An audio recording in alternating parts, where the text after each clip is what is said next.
Good evening. This is Rotary E Club of District 7710, Tuesday, March the 5th.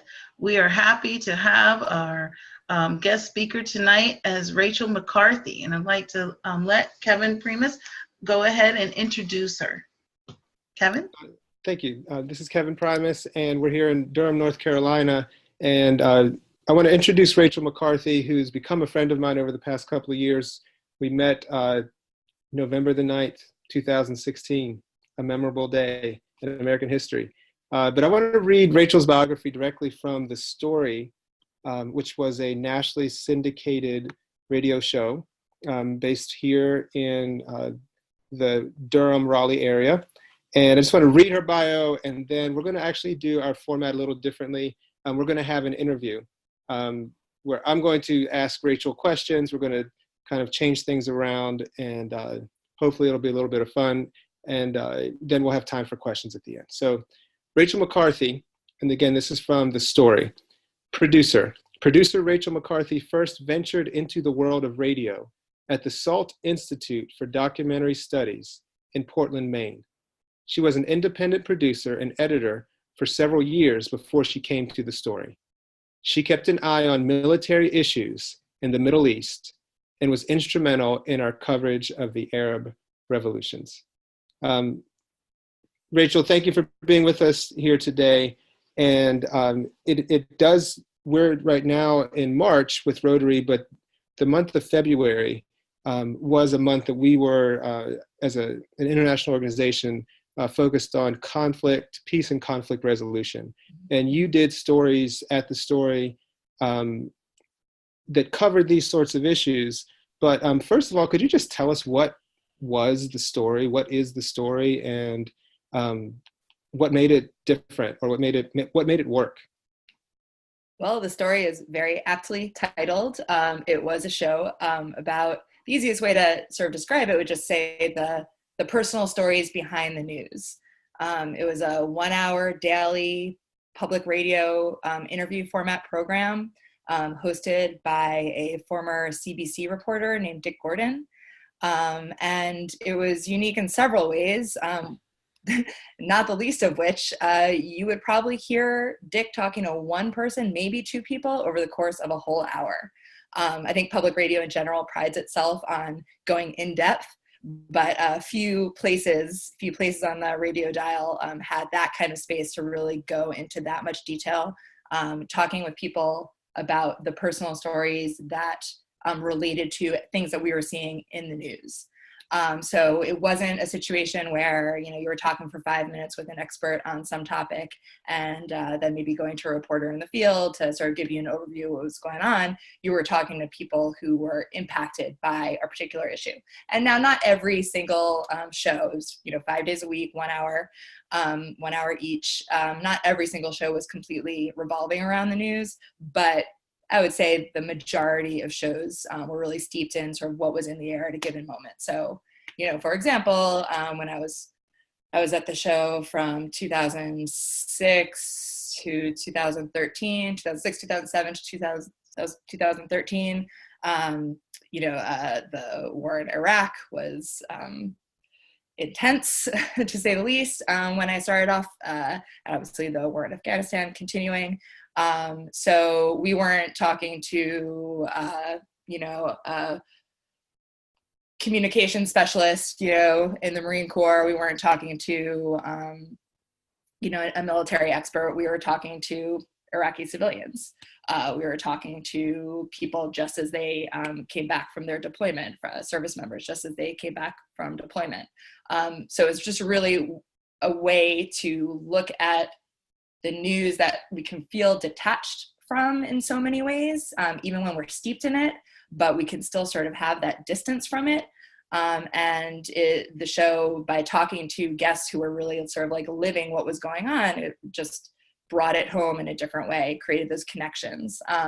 And I think for, I'm sort of supposing, I'm trying to get inside Dick Gordon's brain right now, and so obviously I can't speak for him, but I would venture to say that as a reporter for decades before he took on this role as being host of the show, it was probably really important to him to have the latitude to be able to go in depth with people, to build a relationship with a guest instead of presenting, a 3-minute story, acts and tracks, this, but really to develop a rapport with a guest, and in creating that connection with the guest, really creating a connection with the listener, and really sort of transmitting and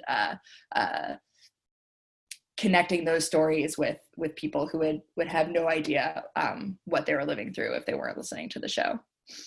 Wow. So Dick Gordon, this show really revolved around him as the host. Mm-hmm. What was he like? You got to know him? What was he like as a host and a person? Yeah, I mean, who he was as a host is actually who he is as a person, which is, I just so loved his authenticity. I mean, he just, first of all, went to bat for his employees, the people who didn't work directly for him, but who worked with him on the show, and he he challenged us when things were not going right, but I mean, his absolute goal was just to do right by the people whose stories we were presenting, and to connect with listeners in as deep a way and as compassionate a way as possible, and really just by not cutting people's stories up, by letting them tell their stories in their own words, like really sort of showing respect, I think, to the subject in a way that he probably hadn't been able to in earlier parts of his career because of the limitations of news.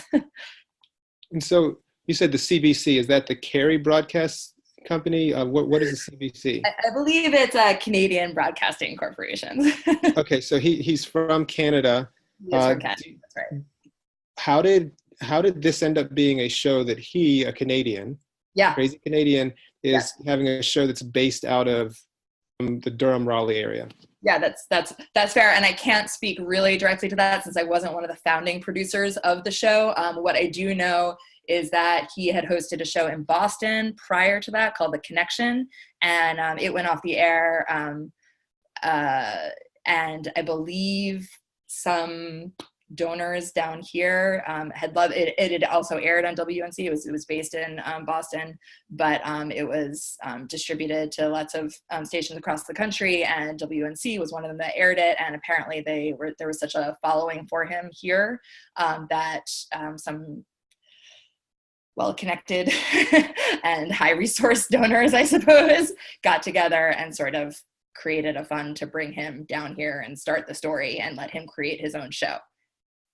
So I don't know for sure that's exactly how it happened, but basically he was brought down here for his interviewing skills, and basically a show was built around him. Oh, so he's kind of like the LeBron James of radio at the time. Must be it. Must be it. So you were not a founding producer, but That's you right. were a producer. What did you do as a producer on the show? Like, you said it's a daily show. What would a week look like for you? Yeah. A week would generally be juggling probably like 4 or 5 stories at a time that went to air at different times. Kevin, I see you talking. Because I have a... Okay. Sorry, I thought maybe that you went on mute or something. So juggling a few stories at a time, and obviously having to sort of manage what's going to go to air tomorrow and what, can be worked on a little bit later in the week. But, I guess I would probably produce 1 to 2 stories a week, maybe somewhere in that vicinity. We probably had anywhere from 3 to 5 producers, depending on what our funding situation was at the time. But as a producer, I would be looking for stories. I mean, sometimes the stories came to us. I mean, it was a show that, although the first, maybe half or 2/3 of the show was generally news focused, the last bits of the show were often people writing in and wanting to share their stories. And there was a big premium placed on that, on making sure that people who had valid stories to tell, stories that were interesting and compelling in their own ways, even if they weren't connected to the news, got on the show. But for the most part, besides those ones that came to us or were referred to us for whatever reason, it was the producers saying like, okay, here's an issue in the news we want to cover. Here's an issue that isn't so much in the news anymore, but we want to find a really compelling story to bring that to the bring that to the forefront to make it part of the news, or at least part of the conversation on our show. So, you know, as Kevin, you mentioned in reading my bio, I did have, I would say, an emphasis on sort of international issues, military, et cetera. But basically any producer could come to a pitch meeting in the morning and say, here's a story that I want to do. And sometimes it would be because the topic was important and we found a person to tell that story in a compelling way. And sometimes it would be because there was just a compelling story that needed to be told. So I would pitch a story. If I got a green light, go ahead and do pre-interviews. As a producer, I would talk to, there was never a guest on the show that hadn't talked to someone on staff before they talked to Dick. So part of the sort of threshold, or part of like the criteria for, you know, being on the show was like, yes, is it an important story? Okay. Is it a good story? Okay. And can you tell it in a way that makes people want to listen? And so that was my first job. Besides finding the stories, was also figuring out if this person would be a good guest for the show. Because some people have really important stories to tell and can't communicate it in a way that is authentic sounding, even if it's authentic to themselves, or just isn't comfortable for whatever reason. And I certainly understand that. I'm much more behind the scenes than I am sort of, you know, in front of the microphone kind of person. But for a variety of reasons, you know, they need to be able to tell that story and connect, be someone that was accessible and someone that you felt compassion for. And I would also just sort of figure out the broad strokes of the story. I would present a pre-interview, then go ahead and get sort of a second green light, schedule interviews, come up with a question line to sort of direct the flow of the story so that we got sort of a smooth narrative in the actual flow of the interview, be there for the recording, edit the interview, do the actual audio editing for the interview, and write draft scripts. That would sort of be sort of my start to finish, and of course writing copy for websites, etc. That would sort of, so it's really, you know, the producers were doing every aspect of the work on the show. Of course, there was a senior producer who oversaw all that, managing editor and director who was actually putting the show together and providing editorial advice, and then Dick being the host. Wow. And he did everything. I mean, he was involved in all aspects of that. But of course, he also had to spend a lot of time actually in the studio talking to people. That's pretty cool. So one of the series that you were involved in was called Talking with the Enemy. Mm-hmm. Can you, I don't know if you remember the series well, can you kind of give us the context? I mean, when you do an interview with someone in a war zone, you get in a military helicopter, they drop you off with a parachute, how do you get to these people and tell these compelling stories? Yeah. Depending on the story, sometimes, in terms of military stories, sometimes it was as simple as waiting for someone to come back from being in the field, being in the, deployed, coming back and sending them to a studio, and we do a studio interview there. So you got studio quality lines, you have Dick in the studio in North Carolina, and then you're talking to someone in whatever part of the country. Those are the easy ones. Sometimes people are in areas, even in this country, that are more remote, hard to get to. So then in that case, we would have a recording in our studio, and we'd send a tape syncer, someone who had audio equipment to record a phone conversation. So basically we'd be getting studio quality sound on our end. The communication between Dick and the guest would be over a phone line, which was less than ideal because Dick couldn't hear the emotion in the person's voice over a phone line, or the those sort of like minute details that let you connect someone. I mean, ideal is always like an in-person interview. That's the best thing, face-to-face. Most of the people that we interviewed were not in North Carolina. So then it would be the next best thing would be a studio to studio. Next best thing after that would be our studio to someone being recorded on their end by a high quality recorder, like a person was actually there recording their voice, and then we'd marry those tapes together. So it sounded like it was studio to studio, even when it wasn't. But that wasn't preferable because of that issue that I just mentioned, but sometimes you have to do it.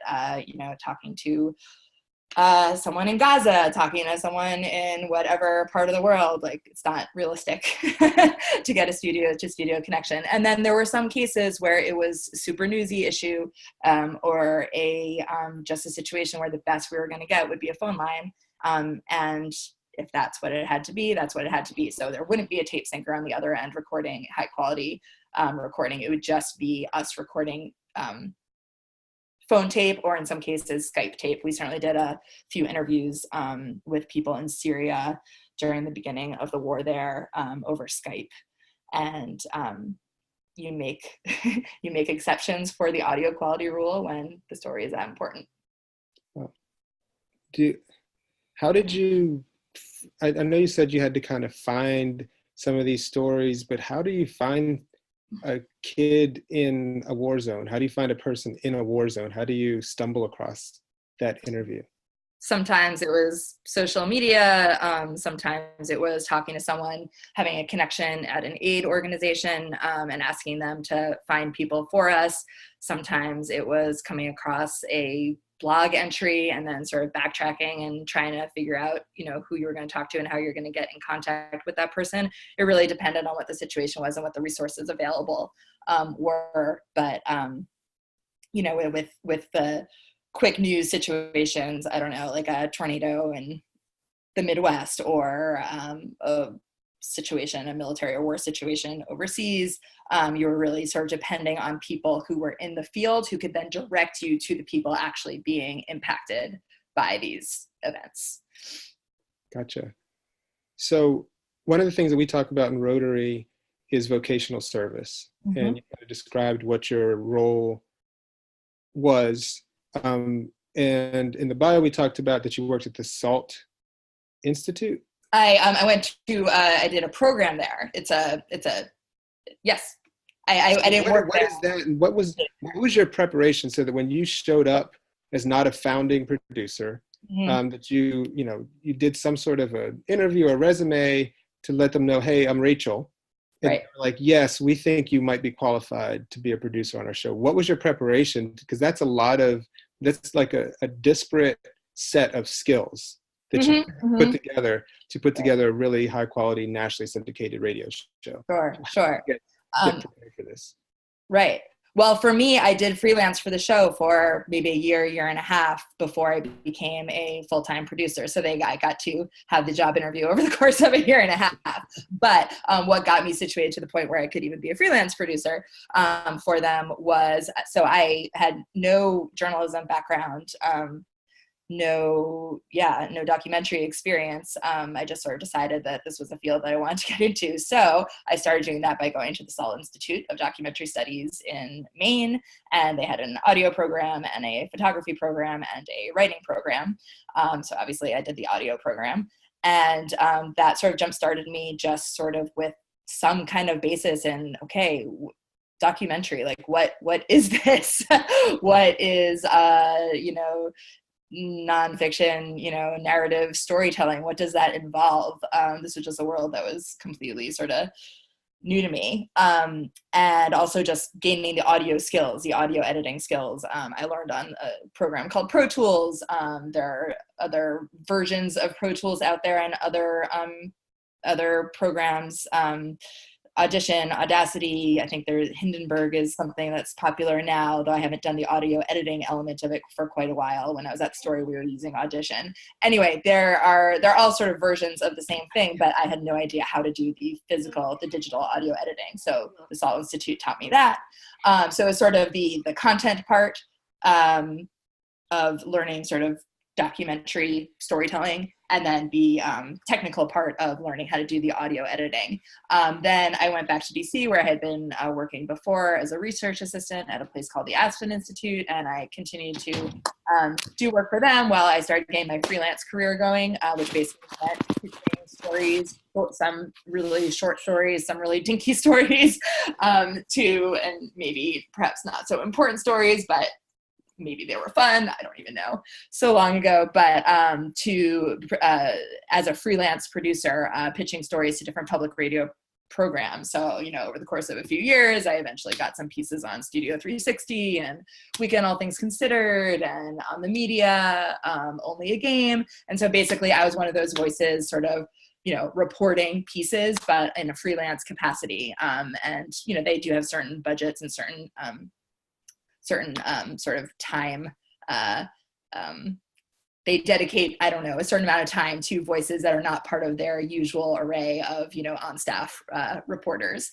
So that was really fun and really wonderful, and that, honed my journalistic skills and certainly my audio editing skills. And I learned how to be, in the field and collecting sound and putting things together, mixing music and sound elements, and recording my own, my own tracks, my own scripting, and putting that together with actualities, which are pieces of tape, like clips of tape that you would hear of different people being interviewed in a story. And so I had those basic elements down. And then by the time I got to the story, it was sort of a matter of learning their style of storytelling, like taking what I knew and taking those skills and then applying it to this new format, which for me, this felt like a perfect fit. It sort of felt like what I was moving toward all along. I just never had the chance to do it. Rachel, we've had a lot of conversations, but I had no clue how much, to me, it sounds like you had to have a pretty extended period of time where you might not have been getting paid a lot of money. True. But you had to be super dedicated to developing your skills and hoping that the work that you were doing was going to get paid, even just project by project. Yeah. Yeah. What was that like, as, I guess, you're still young, but a young person trying to make their way in the world with this kind of vision that wasn't, I don't know that there's even back then an idea that you would be well paid as a journalist. What was that like? Did you get any pushback from parents? What was it like to kind of just do that? Yeah, I didn't feel like it wasn't, well, I think maybe at the time it was. I was about to say it didn't feel quite that fraught because I had this other loose skill set of sort of being a researcher, writer type, where I felt like I could always sort of have that be my bread and butter. And then this was sort of the skill that I was developing on the side until I could make it be my main gig. But no, I do remember at times being like, why am I doing this? And it's hard and it's not really lucrative at all. And I can't even see it being lucrative, but it just felt like the contribution that I could make. I didn't feel like there was anything else that was drawing me in and that I felt as passionate about. And it was a field that, regardless of like whether I was ever going to be on like This American Life or, whatever sort of like the pinnacle of audio storytelling is, it just felt home to me in a way, even when it wasn't paying off in that monetary way. It was always paying off emotionally. Wow. You mentioned this idea of nonfiction storytelling. And I remember, I used to teach English, and that idea, even though it made sense after the reflection, when I think of stories, my first thought was, fiction. And then I think there's the idea around documentary that it's just what is. It's just like telling the story of life. But there is definitely a craft to the storytelling, even in nonfiction. What have you learned about that craft of storytelling? This is putting you on the spot, but what sorts of things make good story when you're talking about nonfiction? Action. So one of the things that I think one of the first things I learned coming on at the story was how visual audio storytelling needs to be, and I think that's probably something that, folks at This American Life and a whole bunch of other, places, they would say that you need to paint whoever the subject of the interview is, or whoever the subject of the story is, or whatever the story is, you need to be able to paint a picture with your words and draw people in that way. And part of that is having a dedication to the action. I know that at some point during the recordings of the story interviews, we would sort of deliberately do things backwards, where we'd have a person, the person was talking about their background. That would be sort of the way to warm them up, to sort of get them talking about who they are and what's important to them. And then maybe halfway through the interview, we'd get to the action, like why we're talking to this person at this particular moment in time, whether it be like, you know, a really in the news story or just something that's more sort of in the air. And often the way that we presented those stories, and this made things more complicated in the editing process, was to start with the middle. So we'd start with, here's the scene, here's what happened, blah, blah, blah, blah, blah, blah, blah. And then slowly over time, but let's learn a little bit more about this person. And we back up into their story. You don't always need to start chronologically. Chronologically often does make the most sense. There are times when it doesn't. There are times when you need to choose you are going to create sort of the arc of the story. You're going to create what the theme is. You're going to create what the takeaway is going to be, and you do that just the way you would structure a short story that was fiction, right? And you want to figure out the way to draw people in and keep them listening and have the story sustain. And there, you know, depending on the story, there are going to be different ways of doing that. But in some ways, you are going to be not manipulating the actual information or manipulating the intent of what someone's trying to say, but presenting things in a way that will be the most effective and the most create the most connection with the listener. So the story was 8 years, 2,000 stories, is what it says on the website. Why did the story end? Really have to talk to the higher ups at WNC about that, but I think the overall reason was that Dick was going to move back to Canada to be closer to his family, and because the show was built so much around him and his particular skill set and personalities, it was just decided that rather than try to bring someone else on or try to morph it into something new, that just let it have like a graceful goodbye. And what did that mean for you? Were you looking to do something else? How did you transition out of the story? You know, it was actually just in terms of my personal life, it was a good time because my oldest child had just recently been diagnosed with hearing loss. And so it was it was a time in my life where it made sense for me to be more home focused than I had been in that position that my job had been letting me be. So I just took it as a blessing in disguise and sort of stepped back for a couple of years and really focused on other things. And it's really only recently that I'm getting back into the audio world in the form of podcasts this time. But that was just for a variety of reasons that just didn't have anything to do with my career. That was just fine for me at that point in time. Okay. So, all right, this transition, you mentioned this podcasting. That's like a thing now. Was that a thing when you were doing the story? It was a popular thing. Was podcasting a thing then? Was it a small thing? Was it a hidden thing? It's kind of a big thing now. Yeah, no, I mean, it was definitely a thing then. You know, I think it was really easy when you're in the public radio world you always see podcasting as a way to continue your relationship with listeners, to be able to, you know, every public radio show or non-public radio show, anything that's on the radio has a podcast also.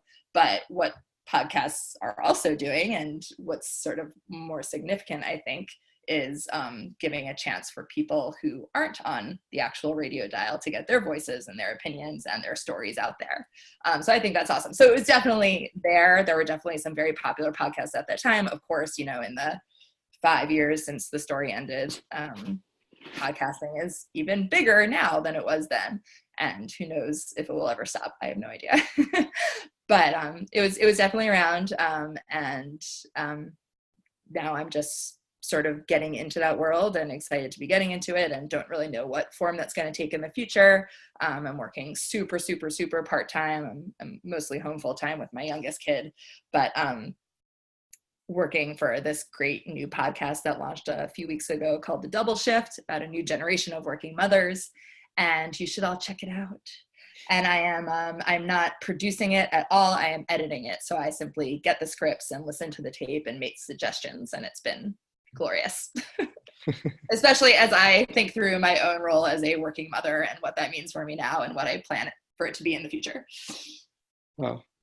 So my last question then is, what are you seeing kind of for the future of audio storytelling? We're not going to hold you to this. We're not going to, ask you to be a futurist, but, from your experience and what your current experience is, what are you learning about podcasting that's different than public radio? And given that some locations still don't have light rail transit, it seems like people are going to still be in their cars listening to something.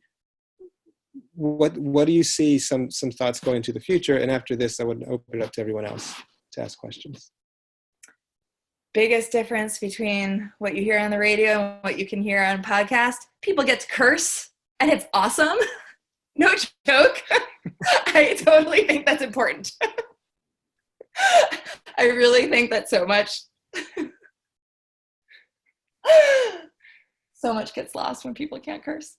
One of the very simple, wonderful things about podcasting is that there aren't the time strictures that radio has in public radio and other forms of radio, I guess, you have a 1-minute billboard at the top of the hour, and then you've got a 12.5-minute segment, and then a 18.5 segment, and then a minute segment, and then I can't remember what the last segment is, and you have to make room for the you have to hit your time. You don't have flexibility there. You can have a given podcast where 1 week it's a 10-minute episode and 1 week it's a 40-minute episode. And, sometimes those time constraints make people more disciplined in their storytelling, and that can be a good thing. But sometimes it means that certain stories don't get told, or they don't get told in the way that, they ought to be. So I'm a big fan of podcasting just as a way for people to be able to tell stories in new and inventive ways, not just the cursing. I do think it's nice that people can make I'm sure there's a lot of terrible podcasts out there, but I do think it's nice that people can make podcasts for a niche audience and not have to sort of go to a common denominator. I'm not going to say the lowest common denominator, but a common denominator, because there is a role for people to hear specifically the stories that they want to hear or the topics that they want to hear about. The future of podcasting, it's just, there's absolutely no reason for it not to have a huge role in our lives. I can't imagine it ever not having a huge role in our lives. Like you said, as long as people have time and access to the internet and are going to be doing things with their hands and their eyes that require them not to be watching video, there is going to be space for audio storytelling. It's a natural fit for the way we live our lives today. So I can't wait to see what happens next. Well, Rachel, thank you so much. I'm going to open it up to anyone else that has a question for Rachel. We have about 15 minutes left in our meeting, and probably about 13. We have to hit our time with the, rotary 4-way test. So thank you, Kevin, thank you, Kevin, for definitely the interview. I like this. That was fun. I thank Rachel for joining us tonight, and definitely would like to hear if anyone has any questions. I have some, but I will refrain for a moment. I had a question. I just forgot what it was. Sorry. Oh, no. I'll lead with my comment then, because it's actually kind of a funny story. So I grew up in Canada, and I don't know when it was. When did Dick Gordon come to North Carolina? Does anybody know? 2005, 2006. 2005? 8 years ago. Okay. So I was at Parker and Otis having something to eat sometime around that transition, and I was sitting there outside doing eating my food, drinking, and then I hear this voice, it sounds like the voice of God to me, because I'm just what is going on? And I'm I remember being really freaked out, and I'm I know that voice. I don't know how I know that voice. I know that voice. And then and then later I put it all together. So I'm like, oh yeah, that's Dick Gordon and The Connection, and I grew up listening to his voice in Canada. So it was just a very funny, you don't realize like how much, especially when you grow up listening to radio, like how much impact a voice can have on you. And I remember all the voices of CBC from my childhood. So anyway, I think that's a funny, because I didn't even know, like it just was this random kind of experience having him sitting at the table beside me, probably with his wife, and having just a normal conversation with his wife. And I was just like, my head did like, it's like, who is that? So anyway, but thank you for sharing your story, Rachel. That was really interesting.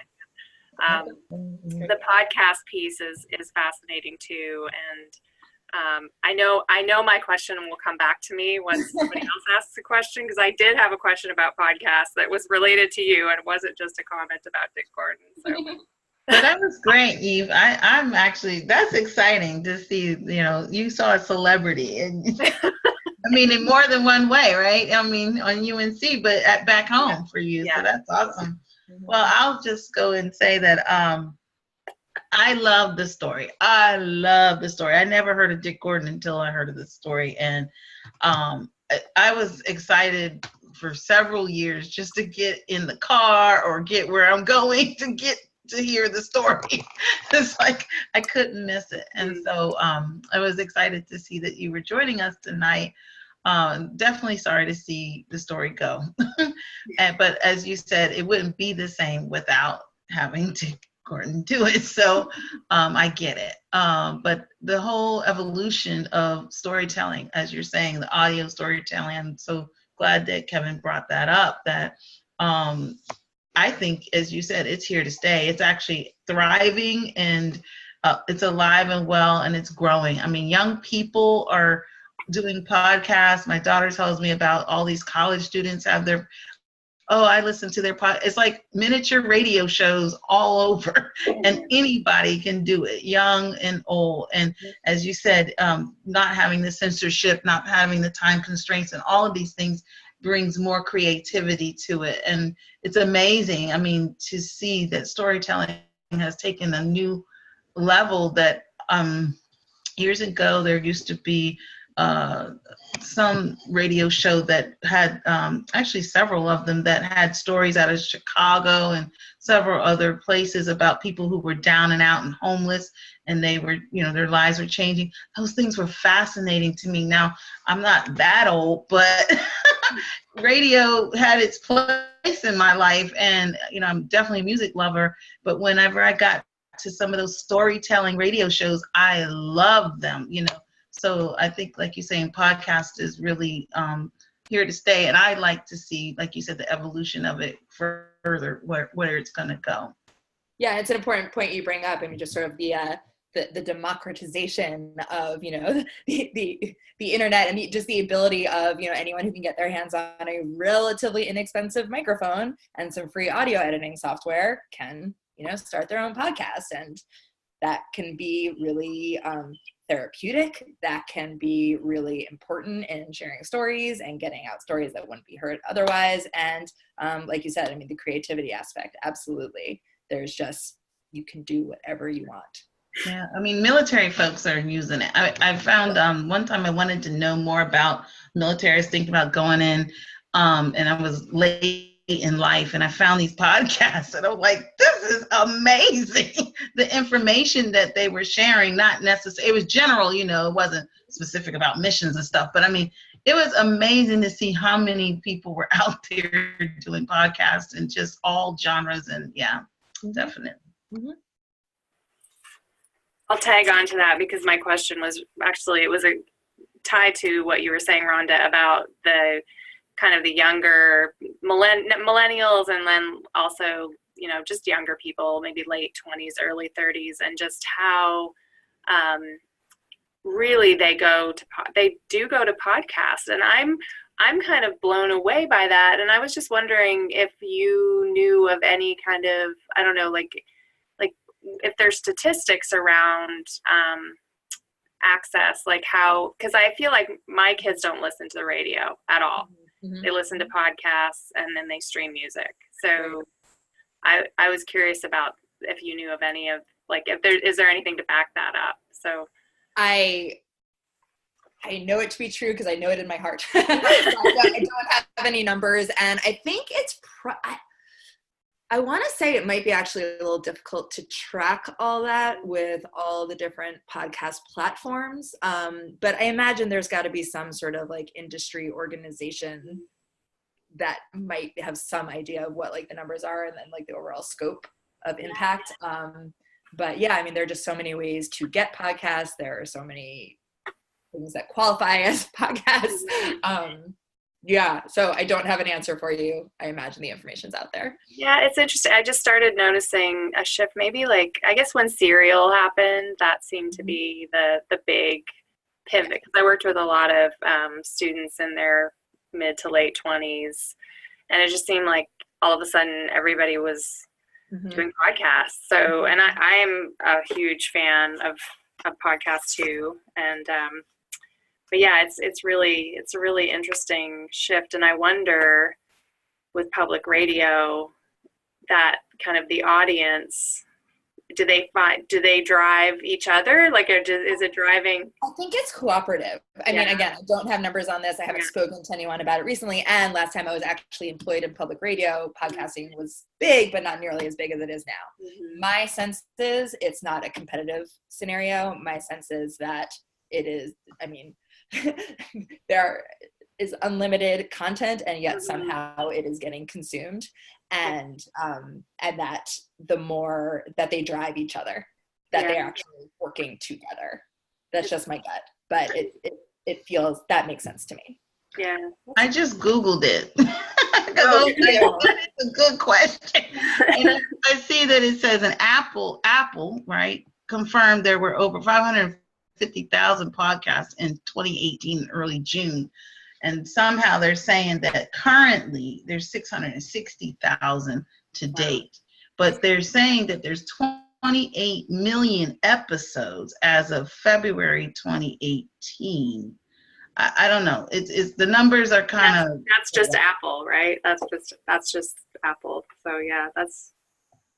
I don't know. There's a lot of numbers here, and it's like it's kind of, some are to me contradicting each other. But it's 600, between 6 and 500,000 is a lot. So it says updated as of February 2019. So wow, yeah, that's a lot. And I have no idea if that's English language or world. Right, exactly. But you notice every company that has, not company, everybody who has a TV presence has a podcast.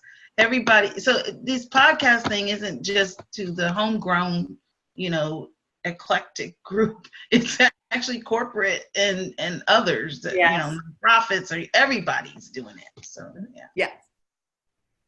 Small businesses is kind of. It's the current branding machine. Yeah. Good. Any other questions for Rachel? Rachel, have you thought about the monetization? How might you make money in podcasting? How do other people make money in podcasting? I don't. I mean, it's a whole world that I know nothing about. Like, I'm absolutely the wrong person to be talking to about it. Like, I'm finally just getting like paid a little bit in podcasting. I mean, there's a subscription model, which does not seem to be the dominant one. Advertising is huge. I guess membership on some level. But no, there are people who are making money creating ads for and negotiating ads, and they know about this. I do not, but I think there are many different models. I'll be very curious. I think that's probably the larger question in terms of the world of podcasts, not will they be relevant and will they continue to be dominant. I think it's just how it will be monetized and who's making money off of them. And, if there's consolidation, if it continues to be grassroots, I think that those are the questions. I unfortunately don't have the answers to them. I think it's rather complicated. I look forward to learning about it because I need to if this is going to be my new field. I thought that was a great answer. Yeah, I don't know how legit this site is, but I put it in the chat if you guys want to take a look. It's the analytics, Eve, on podcasting, and it's a lot of data out there. It's amazing. It's in this one, so I don't know how legit, but at least they've seemed to capture quite a bit. Thank you. With that said, again, I want to thank Kevin. It's a tag team here. It was a very great program that you put together with Rachel. And again, Rachel, thank you for that information. Blast from the past. Pretty good. I'm going to switch here and share my screen.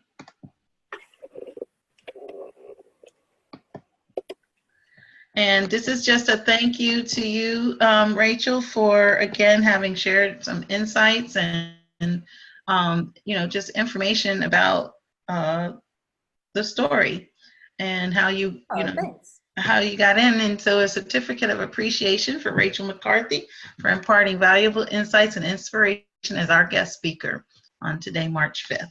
And with that said, we have a 4-way test that we say every week. And so we'd like to go ahead and I'll just ask everyone to join the 4-way test of the things we think, say, or do.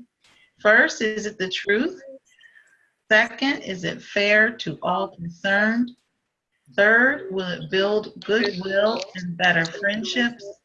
And fourth, will it be beneficial to all concerned? And with that, we thank you all and ask you to have a good evening. Thank you. Thank you, Rachel. Thank you, Kevin. Thanks, Rachel. I like the format. That was awesome, you guys. Great job. Thanks. Thank you. Have a good night. Bye.